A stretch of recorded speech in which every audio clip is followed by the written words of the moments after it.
অসভ্য ছবি দেখতে দেখতে বেটা হাইওয়ান, চেহারা সুরত জানোয়ারের মতো হয়ে গেছে বেটা। দেখ বেটা তুই বেটা, মানুষের বাচ্চার আকৃতি নাই।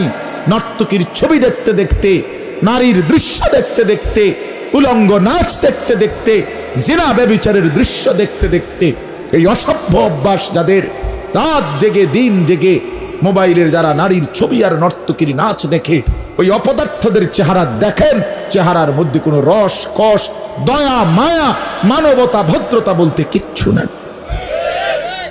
দেখেননি সে কই সাফা কই জাঙ্গিয়া। হ্যাঁ, অভিভাবকরা ঘুমায়, অভিভাবকরা ঘুমায়। অভিভাবক হেতের বেড়ার স্বপ্ন একটাই, তে নামাজ রোজা আল্লাহ খোদাইডি বাদ দে, তারে জিঙ্গা বিদেশ যাবনি টেয়ার দরকার। কথা বোঝেন নাই? তার কি দরকার?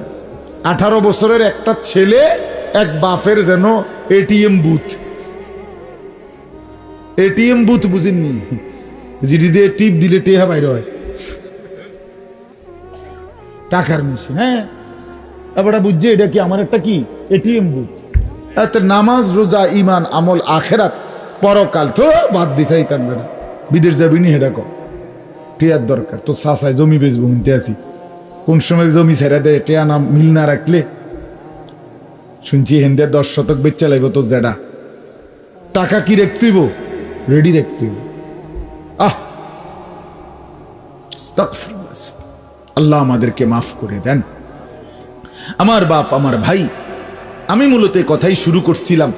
প্রিয় নবী সাল্লাল্লাহু আলাইহি ওয়াসাল্লাম 2 মাস টানা রমজানের জন্য দোয়া করতেন, মনে আছে নি কথাটা? অতএব রমজানকে চাওয়া, রমজানের জন্য কামনা করা, রমজানের জন্য দিল থেকে দোয়া করা, এটা একটা আমল, এটা একটা রাসূলুল্লাহ সাল্লাল্লাহু আলাইহি সাল্লামের অনুসরণ, ঠিক কিনা বল? 2 নাম্বার, নবী সাল্লাল্লাহু আলাইহি ওয়াসাল্লাম শাবান মাসে, রমজানের এই আগের মাসে যেটা এখন চলতেছে, এই মাসে লম্বা টানা 15 দিন, 10 দিন, 12 দিন, 17 দিন নবী সাল্লাল্লাহু আলাইহি সাল্লাম নফল রোজা রাখতেন।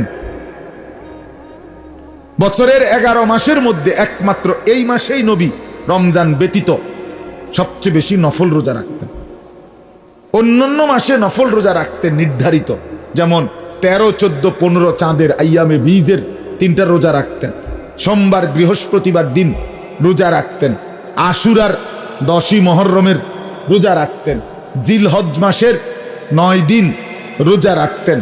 হ্যাঁ, এগুলো রাসূলুল্লাহ সাল্লাল্লাহু আলাইহি ওয়াসাল্লাম, ওই শাওয়াল মাসের 6 রোজা রাখতেন, এগুলো নবীজির আমল ছিল। কিন্তু এমনিতে নফল রোজা টানা 15 দিন, 17 দিন, 12 দিন, 10 দিন টানা নফল রোজা, ফরজ না, রমজানের রোজা না, নফল রোজা এই শাবান মাসে নবীজি রাখতেন। নবীর সাহাবীরা জিজ্ঞেস করছেন, ইয়া রাসূলুল্লাহ সাল্লাল্লাহু আলাইহি ওয়াসাল্লাম, আপনি রমজান ব্যতীত এই শাবান মাসে এত লম্বা, এত বেশি নফল রোজা রাখেন কেন? নবীজি বলতেন, তাযীমান লি রমাদান, রমজানের সম্মানার্থে, রমজানের প্রাক প্রস্তুতি, রমজানের জন্য প্রিপারেশন, রমজানের ভালোবাসায়। আল্লাহ যেন দেখে আমার বান্দা তো রমজান চাইতেছে, রোজা রাখবে, আরে কয় কি রাখবে, তে তো রোজা রাখা শুরুই করে দিছে, পরে হায়াত দিব না তো কারে দিব, ওই দেখি রোজা রাখতেই আছে অনেক, আল্লাহ খুশি হবে, খুশি হবে। এজন্য এই রমজানের পূর্বে এই 2টা আমল, এক, রমজানের জন্য কি করা, কমা কয় না, কথা কয় না। আমি তো চান্দিনার জামাই, আপনার আমার শ্বশুরবাড়িতে আন্দিনা, জানেননি আপনারা? জানেন না তো কি জানেন, তো আর কইয়া লাভ কি, জানেন না? জান আমার তো শ্বশুরবাড়ি চান্দিনা, তেগুরিয়া, তেগুরিয়া নাম শুনছেন না? ওই তেগুরিয়া গ্রাম। আমার শ্বশুর অনেক বড় আলেম, আল্লাহওয়ালা বুজুর্গ আলেম, আলহাজ হযরত মাওলানা মুবারক হুসাইন নাম, ঢাকা মধ্যবাড্ডা একটা বড় দাওরায়ে হাদিস মাদ্রাসার মুহাদ্দিস। আমি আমার শ্বশুরের একমাত্র জামাই, ওটার মেয়ে একজন। যাই হোক, তো কাজেই কথা কন, আমি তো গল্লাই মাদ্রাসার ছাত্র। 1997 সনে পূর্ণ 1 বছর আমি গল্লাই কমপ্লেক্সে পড়ছি। হ্যাঁ, সচিব সাহেব তখন ছিলেন, সচিব সাহেব দেখছি আমি। আমার বড় ভাই তখন নতুন গল্লাই কমপ্লেক্সের আপনার আলিয়া শাখা যেটা খুলছে ওইটার প্রধান ছিলেন, সুপার ছিলেন আলহাজ হজরত মাওলানা মাহবুবুর রহমান আশরাফি, আমার আপন বড় ভাই। এখন চান্দিনা আল আমিন কামেল মাদ্রাসার প্রধান মুহাদ্দিস, বড় ভাইও বড় ওয়াইজ আলেম। যাই হোক, তো আমি তো এখানকারই। ও তো বলতেছিলাম আমরা যে এই 2টা আমল রমজানের পূর্বে বিশেষ আমল কয়টা বলেন? 1 নম্বর কি করা? দোয়া। এখনই দোয়া করতে থাকেন, প্রতিদিন বলবেন, একদিনও 2, 4, 10, 50 বার। সবার কাছে অনুরোধ, রাত্র অনেক হয়েছে, আমি এই জন্য দেরি করতে চাচ্ছি না। প্রত্যেকের কাছে অনুরোধ, বাবা ভাইয়া ছেলেরা তোমাদের কাছে অনুরোধ করি, দোস্ত হাসতে হাসতে ফেলে দিও না। ওই যে শুরু করবো, কথাটা বলতে পারলাম না, যে গাফেল জাহান্নামে যাওয়ার শায়েখ বলছে অধিকাংশ জাহান্নামী 3 কারণে। 1 নম্বর গাফলত, খামখেয়ালি, এ খামখেয়ালি। আরেকটা হলো জাহালাত, কোরআন সুন্নাহর অজ্ঞতা, শরীয়তের মাসআলা মাসাইল, দ্বীনের বিধান জানার কোনো মানসিকতাই নাই। মুরুখ মানে জিঙ্গেলে চাচা ভাই, না হুজুর আমরা এরকম সাধারণ মানুষ, কোনো রকমে বাদ্যুগা খাইয়া হইয়া না থাউন ইতান, আমরা এত তান বুঝছে কি আর কুলাই তার মন আলাপ আলাপ করে, বুঝেন না মামুন, আলাপ করে তাই না। কিন্তু তাই নিরে আপনি যদি বলেন যে চাচা আপনি বিএস খতিয়ান বুঝেননি, সিএস বুঝেননি, আরএস বুঝেননি, কয় বুঝিনি মানে হ্যাঁ, আমনে যে আজ যে আমনগো বাড়ির লগে দিয়ে যে দেড়াত জায়গা লইয়া যায়, যে মামলা 30 বছর করে, এটা ছাড়তেন না যেটা। আর কি কও ছাড়তাম না মানে জামা বইটা লেছে, আর কি কও ছাড়মু কি লেগা? বাপ দাদার জমি, এই নালে দরকার হইলে বাকি 50 শতক বেচালাম, এই জায়গা লইয়া ছাড়বো, তারে দেখাই দিব বেটা, জীবনে মরি আর বাঁচি বেটা। দরকার হইলে ভিক্ষা করুম, কিন্তু মামলা চালাম, ভিক্ষা করবো দরকার। এমন ডাকাইতে ডাকাই আছে না, এমন কি কর না কা, ভিক্ষা করবো দরকার হইলে। এবার তার ফুতেরে কইয়া গেছে, তুই বেড়া যদি বাপের ঘরে হয়ে থাকস, তোর কাকারে দিচ্ছে এই জমি, কিন্তু কইলাম তাহলে আমি কবর ফাইটটা মরে যাবো। আবার আপনি তো মরেই গেছেন, আপনি মরণে তো আপনার কবরে দিচ্ছে।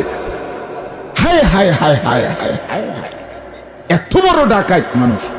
হায়, আল্লাহ কোরআনে বলছেন, আমার বান্দা মজলিসে জায়গা ছেড়ে দিও, আমি জায়গা দিমু। তা আমি বুঝছি যে আল্লাহ যেন এটা বলছে যে তুমি জায়গা দাও, ছাইরা দাও, আমি দিমু। আর রাসূলুল্লাহ হাদিসে বলছে, অন্যায় ভাবে 1 বিঘত জায়গা, মান আখাযা শিবরাল আরদি যুলমান, কারো যদি কেউ অন্যায় ভাবে 1 বিঘত জায়গা জুলুম করে নিয়ে নেয়, খোদার কসম নবী বলছে কিয়ামতের দিন 7 তবক জমিনের নিচের মাটি ওই নাফরমানের কান্ধে, শরীরে, দেহে পেঁচাইয়া দেওয়া হবে। তাওয়াক্কাহুল্লাহু ইয়াউমাল কিয়ামা 7 আরদিন।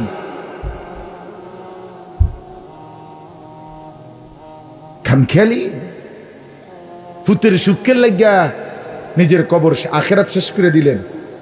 হ্যাঁ, এই 1 বিঘত এই বেড়ারে, এ বর্ডারে আপন ভাই, আপন চাস্তো ভাই, জ্যাঠতো ভাই, মামতো ভাই, আপন চাচা 1 বিঘত জায়গা ছেড়ে দিলে বেটার বাড়িটা, রাস্তাটা হইয়া যায় না, দিত না দরকার। আরেক কানে মাহফিলে গিয়ে 30,000 টাকা দিয়া স্লোগান লইয়া ফুটছি ভাই, হ্যাঁ ওই আমরা 200 মাইল দূরে, তারার হেনে গিয়ে টাকা দিছে 30,000 হেতে হেরা স্লোগান দিয়ে, জনাব জমি না দই না 30,000, মার হাবা, হাবারে মার। আইসা গেছে চাচা, বাইতে আইসে 30,000 টাকা দিয়ে। কিন্তু এখানে আপন ভাতিজাকে, আপন চাচাকে, আপন ভাইকে, আহা 1 বিঘত জায়গা এমনিতে তো দেওয়া যাইতো না, বলেন না কেন? শুধু শুধু গ্রামে গঞ্জে এগুলো নিয়ে ঝামেলা কি 1টা 2টা? বহুত বহু বহুত বহু। তা আমনে না বলে কিচ্ছু বোঝেন না, আমনে রে আখেরাতের কথা কইলে দুইয়ান সূরা ঠিক করতেন কইলে যে কাকা আপনার আমি একদিন তোমার একজনের বললাম চাচা আপনি তো সূরা কেরাত হয় না, আমি বুঝছি অশুদ্ধ। ও আল্লাহর রহমতে আমার নাতি 3 জন হাফেজ। ওমা আমি আপনার কি কইলাম, আপনি কি উত্তর দিলেন? আর কিও কোন চাচা, আল্লাহর রহমতে তানের নাতি 3 জন হাফেজ। তার মানে উনার বাপ হইল এই 3 জন নাতি হাফেজ, বেহেস্তে আমি যাইতে। আচ্ছা তো যাইবো না কেন, আমি তো লোকে তো দেখি না। না না ফেরেস্তা আমনে টেনশনে না ফিরে রয়েছে, ফেরেস্তারা বেহেস্তের লোক মিলাইতে পারতেছে না আমনের লেগে। আরে বাপরে কাকু, আপনার জন্য বেহেস্তে কি মিলান যাইতেছে না, রুম মিলাইতে পারতেছে না, লোক মিলাইতে পারতেছে। এই খামখেয়ালি আখিরাতের ব্যাপারে কি উদাসীন। ইয়ালামুনা যাহিরাম মিনাল হায়াতিদ দুনিয়া ওয়া হুম আনিল আখিরাতি হুম গাফিলুন। এজন্য জাহেল হওয়া, অজ্ঞ দিন সম্পর্কে, কোরআন সুন্নাহর বিধান, শরীয়তের মাসআলা মাসাইল না জানা, এটা জাহান্নামে যাওয়ার কারণ। এটা কিসের কারণ বলেন না কেন? আমনে নামাজ পড়ছেন ঠিক আছে 30 বছর, প্রত্যেক দিন সেজদার সময় ঠ্যাং দুনোয়ান আলগি দিয়ে লাইছেন। আপনি তো জানেন না যে 2 পাও যদি মাটির থেকে ছুটে যায়, উঠে যায়, কিয়াম ছুটে যায়, দাঁড়ানো কিয়াম ফরজ, দাঁড়ানো ফরজ, নামাজের দাঁড়ানো কি, তো এটা যদি ছুটে যায় 1 মিনিটের জন্য তো নামাজ বাতিল, সাজদায় সহু দিলেও হইতো না। তো আপনি তো জানেন, আপনি তো গিয়ে দেখবেন হাসরের ময়দানে নাই কি কু আমার ফেরেশতারে। আরে কোরআনে আছে ওয়ালাউ আলকা মাআদিরা, অসংখ্য নাফরমান নিজের আমল নামা দেখে, বালিল ইনসানু আলা নাফসিহি বাসীরা, নিজের চোখে নিজের আমল নামা দেখবে, দেখা গুনাহ নাফরমানি দেখে আল্লাহর সামনে মাআদিরা আপত্তি পেশ করবে, সিটারে আল্লাহর সামনে বলবে হাসরের ময়দানে, আল্লাহ এটা আমার আমল নামা, আমার নাম আছে যে আনিসুর রহমান, বুঝা যায় এটা আমারে, কিন্তু যেই হারে মিছা কথা লিখছে আমি কইছি না। না একটা মানুষ বুঝি এইভাবে মিছা কথা কি তাও বুঝেন না কথা, এইভাবে সুদ খাইছি ঠিক আছে খাইছি, আচ্ছা আমিও একেবারে ফিরতাম না, কিন্তু বুঝি 2-4 টাকাও বালাটিয়া নাই। ওয়ালাউ আলকা মাহাদিরা, হ্যাঁ এরকম আপত্তি করবি, আল্লাহ শনিবার রবিবার সোমবার ইডি নামাজ পড়ছি না, আমি নিজেই কইতে পারি, কিন্তু শুক্রবারে যে 2 রাকাত পড়ছি এডিও তো নাই। এটাই তো পরিষ্কার বোঝা যায় এই ফেরেশতা নিজে নিজে বানাইয়া লিখছে, নাইলে আমার শুক্রবারের নামাজ ডাকো। আল্লাহ বলবে হ্যাঁ এটা তো একটা কথা, তুমি তো শুক্রবারে 2 রাকাত পড়ছিলে, এই ডাকো। ফেরেশতাকে জিজ্ঞেস করবে, ফেরেশতা কও আমার বান্দার শুক্রবারের 2 রাকাত কই? ফেরেশতা বলবে আল্লাহ ওযু আছিল, ফরজ গোসল আদায়,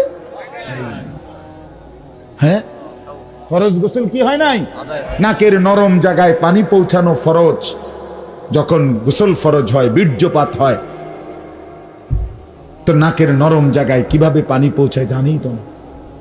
লক্ষ লক্ষ আপনি জেনারেল শিক্ষিত ছেলে মেয়েকে আল্লাহ মাফ করুন জিজ্ঞেস করে দেখেন, বলো বাবা তুমি কও নাকের নরম জায়গায়, প্রত্যেক মানুষের নাকের 2 অংশ, এক অংশ শক্ত জায়গা, এক অংশ নরম জায়গা, এইভাবে বাঁকা হয় যে এদ্দুরে বলে নরম জায়গা, এই পর্যন্ত পানি পৌঁছাইতে হয়। পানি নিয়ে নিঃশ্বাস বন্ধ করে নাকের কাছে নিলে হাতের কোষে হালকা টান দিলেই নাকের নরম জায়গা পর্যন্ত পানি চলে যায়, অটোমেটিক চলে যায়, এনে এনে ঝাঁজ লাগে হালকা, বুঝাই যায়। এটা তো জানে না অসংখ্য মানুষ, এবং ওই গুরুত্ব দিয়ে সে তো পানি পৌঁছায় নাই। অজুর মধ্যে নাকে পানি দেওয়া সুন্নত, কিন্তু ফরজ গোসলের সময় নাকের নরম জায়গা পর্যন্ত পানি পৌঁছানো ফরজ। এখন ফরজ আদায় না হলে আপনারে যদি বঙ্গোপসাগরে নিয়া, আপনার স্পিড বোটে করে মাঝখানে নিয়া এরপরে সুবানি দেয় যে আপনারে বঙ্গোপসাগরে গোসল করাইছে, তারপরও আপনি কি হবেন না? নাজাফত আর তাহারাত এক কথা নয়, পরিচ্ছন্নতা আর পবিত্রতা এক কথা নয়। পরিচ্ছন্ন হতে পারে সাবান ডল্লা, পরিচ্ছন্ন হইতে পারে অন্য কোনো ভাবে, কিন্তু পবিত্রতা অর্জন হয় শুধুই ইসলাম সম্মত পদ্ধতিতে। কোরআন বিহীন, রাসূলুল্লাহর তরিকা বিহীন কি হইতে পারে না, তাহারাত হইতে পারে না রে বন্ধু। গাতে আপনি মনে করেন সাবানের গ্যারান কর, সেন্টের গ্রান কয়, কিন্তু এটা পরিচ্ছন্ন হইতে পারে, পবিত্র হয় না। আর পবিত্রতা বিহীন লা তুকবালু সালাতুন বিগাইরি তুহুরিন, নবী সাল্লাল্লাহু আলাইহি ওয়াসাল্লাম বলেন, তিরমিজি শরীফের প্রথম হাদিস, নবীজি ইরশাদ করেছেন, পবিত্রতা ব্যতীত কোনো নামাজ কবুল হয় না। চার রাকাত কি কথা বলেন না কেন? আপনার তো কি নাই, শরীরে নাপাক, তো ফেরেশতা কি দিয়ে লিখবে? কথা বুঝছেন না কথা? এবার বুঝছেন, দিন সম্পর্কে জানা উচিত। কথা বলেন না কেন? জানা উচিত কিনা বলেন? হিসাব ছাড়া আপনি আলেম আছে জিজ্ঞেস করেন, যত ওলামাদের পরিষদ, আপনি জিজ্ঞেস করেন, হিসাব ছাড়া কেউ যদি 1 কোটি টাকাও দান করে, কিন্তু তার উপরে যে ফরজকৃত যাকাত, যেটা শরীয়তে ফরজ, এটা 1 টাকাও আদায় হবে না। ওটা দান তো দান, কিন্তু যাকাত হিসাব করতে হবে কিনা বলেন? হিসাব করতে হবে, আপনাকে হিসাব বের করতে হবে। আপনি আপনার মন মতো করলে হবে। আপনি আমার জিজ্ঞাসা হইছে, আচ্ছা বলে হুজুর, আচ্ছা পরিষ্কার কথা কন, নামাজ 4 রাকাত, সেজদা কয়টা মোট? 8টা, রুকু কয়টা? 60টা। আচ্ছা, তো আপনি 8টা সেজদা 4টা রুকু বুঝ পাইলি তো হইছে, তো আমি এবারে সেজদা দেওয়ান লাইছি, আবার 8টা এক লোক দিয়ে দিই যে হুজুর একটা বুঝ পাইলেন তো, আবার রুকু 60টা মারো একসাথে, রুকু হয়েছে তো? নামাজ হয়েছে তো? ওরার ডিম হয়েছে, কিচ্ছু হয়নি। ঠিক কি না বলেন? তাহলে আপনার মন মতো হবে কি না? বাফ, জাহালাত, অজ্ঞতা। ওলামাদের দরকার কেন? কেন যুগে যুগে আল্লাহ তাআলা ওলামা তৈরি করছেন? কেন তৈরি? বিশ্বাস করেন, আল্লাহর কসম, একদিন জমিনে মুসলমান ইমানদার মনে রাখবেন, ওলামায়ে কেরাম শূন্য হলে ইমান আমলের নিরাপত্তা, আখিরাতের পথ আপনাদের আমাদের কারোই মিলবে না। মিলবে না রে বাপ। ওলামায়ে কেরাম থেকে বিচ্ছিন্ন হয়ে সফলতার মঞ্জিল, আখিরাতের সন্ধান, জান্নাতের পথ কেউ পাবে না, কেউ পাবে না কোনদিন। মোবাইল টিপ্পা আখিরাত মিলবে না, ফেসবুক টিপ্পা আখিরাত মিলবে না। আখিরাত মিলতে হবে ওলামায়ে কেরামের সান্নিধ্যে, ওলামায়ে কেরামের সোহবতে। ফাসআলু আহলাদ যিকরি ফানজুরুনা, আল্লাহ বলে নাই ফানজুরু, তোমরা কিতাবে দেখে নাও শুধু, না না, ফাসআলু আহলাদ যিকরি, জীবন্ত জীবিত কোন ওলামা, আমার শরণওয়ালা, আমার মুত্তাকি আল্লাহওয়ালা কোন আলেম থেকে, ইন কুনতুম লা তা'লামুন, তোমরা যা যা জানো না তা জিজ্ঞেস করে নাও, জিজ্ঞেস করে নাও। নবীজি জিজ্ঞেস করছে, বলছে, ইন্নামা শিফাউল আইয়্যি আস-সুয়াল, নিশ্চয়ই অজ্ঞতার, না জানার চিকিৎসা আলেমে দ্বীন, জাননেওয়ালার কাছে জিজ্ঞেস করে নাও। আপনাদের জন্য অসাধারণ নাম নির্বাচন করছে ছেলেরা, নওজোয়ান আলেমরা, সাবিলুস সালাম ওলামা পুরুষ, একেবারেই তো অনেক সুন্দর নাম। এই নাম আমি তো আর দেখিই নাই কোনো সময়। শান্তির পথ এটা, আলহামদুলিল্লাহ। তরুণ আলেম, নওজোয়ান আলেম আপনাদেরকে নিয়ে ফিকির করছে, ভাবতেছে, ছোট্ট হোক, অল্প হোক, সীমিত পরিসরে হোক, কিন্তু ইখলাস ও তাকওয়া থাকলে একদিন আগায় যাবে, কোনো সন্দেহ নেই। এই মাওলানা মামুনুর রশিদ আমার আগে, মূলত তার পেরেশানির কারণেই আসা, যথেষ্ট পেরেশানি, বাকিদের সাথেও আমার কম বেশি পরিচয় আছে। সবাই ফিকির করেন, আল্লাহ তাআলা আপনাদের প্রত্যেকের ফিকিরকে কবুল করে নেন উম্মতের ইসলাহের জন্য। এটা তো সিফাত। ওলামায়ে কেরাম একই সাথে রাসূলুল্লাহ সাল্লাল্লাহু আলাইহি সাল্লামের ইলমের ওয়ারিস, তো রাসূলুল্লাহ সাল্লাল্লাহু আলাইহি সাল্লামের চোখের পানিরও ওয়ারিস। উম্মতের জন্য নবী যে পেরেশান ছিলেন, মুতাওয়াসিল আল আহজান দাইমাল ফিক, এটারও ওয়ারিস। নবীজি সারাক্ষণ চিন্তিত থাকতেন, নবী সারাক্ষণ ফিকিরে থাকতেন, ফিকির করতেন, কোনো না কোনো ভাবনা ভাবতেন। আর কি করা যায়, আর কি করা যায়। কোরআনে আছে নূহ আলাইহিস সালাম বলছে 950 বছর কোরআনুল কারীমের দৃশ্য দেখেন, মসজিদের কোরআন, কোরআনুল কারীমের দৃশ্য দেখেন। হাজার হাজার লক্ষ লক্ষ মসজিদে আল্লাহর কোরআন এমন অবহেলিত, লক্ষ লক্ষ মসজিদে যেই জায়গা দিয়ে কোরআন শরীফ রাখে, আপনার আগরবাতির বাক্স, মেসবাতি, মোমবাতি, ব্যাটারির বাক্স, কথা বুঝছেন, আপনার জারুর পলিথিন ইত্যাদি, মানে যতগুলো অপ্রয়োজনীয় জিনিস, ফালতু জিনিস, এডি কোরআন শরীফ জান দিয়ে তুই লাগে সাড়ি মাড়ি দেখবেন হিন্দি। অর্থাৎ এরা যেন বুঝাইছে মসজিদ কমিটি, আমরার মসজিদের যত অপ্রয়োজনীয় জিনিস এড়িয়ে দিচ্ছে। ইল্লাল্লাহ। অতএব এটা অনেক বড় জুলুম। মুহিয়্যিস সুন্নাহ হযরত মাওলানা শাহ আবরারুল হক রাহমাতুল্লাহ আলাইহি, আর দুই হযরত আজীবন মেহনত করছেন কোরআনুল কারীমের মাসহাফ, মানে কোরআনের এই কপি, এগুলোর সম্মান, এগুলোকে গিলাফে মোড়ানো, এগুলোকে আদর করা, এগুলোকে যথাযথ সম্মান যত্ন নেওয়া। আমি আজকেও এই অনুরোধ করব, আপনারা সাবিলুস সালাম ওলামা পরিষদ, আপনারা উদ্যোগ নিয়ে এই মসজিদের সমস্ত কোরআনে গিলাফ লাগাই। আমি 500 টাকা দিব ইনশাআল্লাহ, এক্ষুনি দিয়ে যাব আপনার হাতে, বাকিটা আপনারা মিলাইয়া দিবেন। আমার মাদ্রাসায় আলহামদুলিল্লাহ, আমি তো আমার মাদ্রাসার একজন হাফেজ সাহেবকে দায়িত্ব দিছি, পুরা মাদ্রাসার মধ্যে একটা কোরআন শরীফ যদি কোনোদিন গিলাফ ছাড়া, আমি ইনশাআল্লাহ এখন চলেন, গিলাফ ছাড়া কোরআন শরীফ নাই আমার মাদ্রাসা, বলছি যদি কোনোদিন গিলাফ ছাড়া কোরআন শরীফ দেখি তো আমনের বেতন থেকে কাটা যাবে, হ্যাঁ সাফ কথা। এরপরে বলছি, প্রয়োজনের অতিরিক্ত আপনি কোরআন শরীফ নিবেন না মাদ্রাসায়। ওই আমনের বিপদ, আমনের বেডির সিজার, আমরা 2টা কোরআন শরীফ মান্নত করছি, এটা কি মান্নতের কিতাব? হ্যাঁ, কোরআন শরীফ মান্নতের জন্য নাজিল হয়েছে, কোরআন শরীফ জিন্দেগির জন্য নাজিল হয়েছে। কথা বলেন না কেন? হুদাল্লিন নাস, এটা মানবতার হেদায়েত, মানবতার হেদায়েত। স্ত্রীর সিজার, তো এই সময় কি করতে হয়, আল্লাহকে কিভাবে ডাকতে হয়, আল্লাহকে সেজদা দিতে হয়, সেই বিধানে না জানা দরকার ছিল। যে পেরেশান অবস্থায় নবী কি করতেন, ইজা হাযাবাহু আমরুন ফাযাআ ইলাস সালাহ, স্পষ্ট হাদিস। নবী সাল্লাল্লাহু আলাইহি সাল্লাম যখনই পেরেশান হতেন সাথে সাথে নামাজের জন্য ছুটতেন।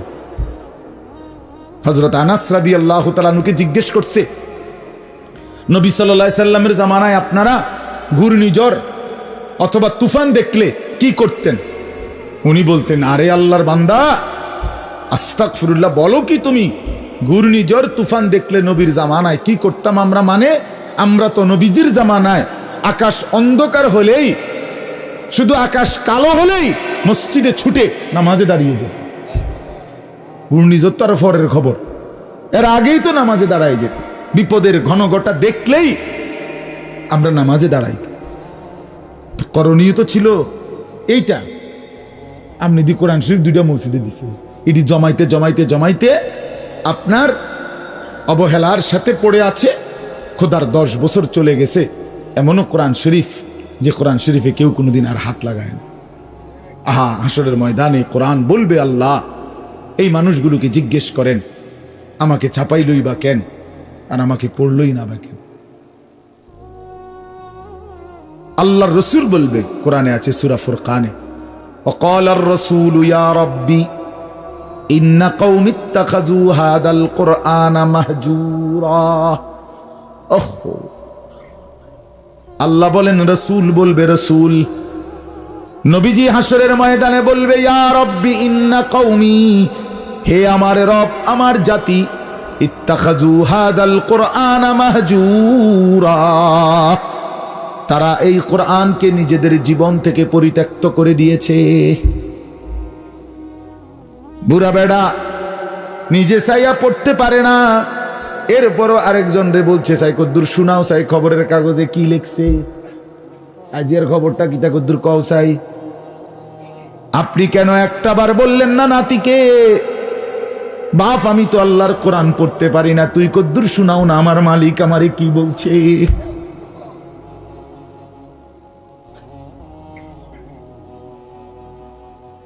আমার নানি, বুড়া নানিরে দেখতাম, আমার নানি, আমার খুব মনে আছে, আমি এটা আরো অনেকবার বলছি না, আমার নানিরে দেখছি আমি ছোটবেলায় নানার বাড়িতে খুব বেড়াইতে যাইতাম, যেই কোনো ছুটিতে নানার বাড়িতেই যাইতাম। ছোট মামা মামি খুব আদর করতেন, নানি আদর তো নানার বাড়ি গেলেই নানি, প্রথম দেখা করলেই নানি বলতো, নাতি নানি রে ওগা সুরাত তর্জমা শোনাও না। সবসময় একটা আল্লাহর কসম আমার নানির এই অভ্যাস ছিল। আমার মনে আছে আমি ছোটবেলায় এমনও হয়েছে, নানার বাড়ি গিয়েই নানির কাছে গিয়া প্রথমেই কইতাম, নানি শোনেন বেড়াইতাম আইছি, 2টা দিন বেড়াইতাম আইছি, ঝামেলা করেন না কিন্তু। সবসময় আমরা আইলেও আমরা জ্বালায় এনে কোনো বেড়াইতে পারি না, কিচ্ছু না, আপনাদের সুরের কি কইতাম, তর্জমা কইতাম, সুরের তর্জমা কইতে আইসি বেড়ি বেড়াইতাম আসছি, হুদা ঝামেলা করেন না নানি। নানি আমারে জড়ায় ধরে কইতো, নাতি তোমার লাগে টাকা রাখছি, বই কিনো, কিতাব কিনো, নানু টাকা দিব অনেক, তুমি একটা সুরা শুনো। তো তখন বলতো আচ্ছা তো তাহলে ঠিক আছে।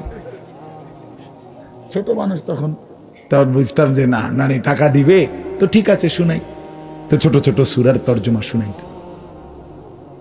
মালিকের কোরআন শুনতে পেলেন, এই কান আর শুনলো কি রে বাপ? আল্লাহর কোরআন পড়তে পারলেন না, এই জবান আর কথাই বলল কি? আমি তো প্রায় বলি, যেই চোখ আল্লাহর ঘর দেখে নাই, কাবার কালো গিলাফ, যেই চোখ মদিনার সবুজ গম্বুজ দেখে নাই, হায় সেই চোখ দেখলোই কি আর দেখার মজাই পাইল কি? জীবনে দেখার স্বাদ পাইল কি? কালো গিলাফই দেখে নাই তো দেখলো কিসে? নিয়ত করেন ইনশাআল্লাহ মালিকের ঘর দেখবেন, বলেন ইনশাআল্লাহ। রাসূলুল্লাহর রওজার সামনে দাঁড়াবেন, বলেন ইনশাআল্লাহ। হ্যাঁ, নিয়ত করে দিল থেকে চাইতে হয়, দিল থেকে চাইতে হয়। আল্লাহ তৌফিক দেবে, আপনি চাইতে হবে হক আদায় করে।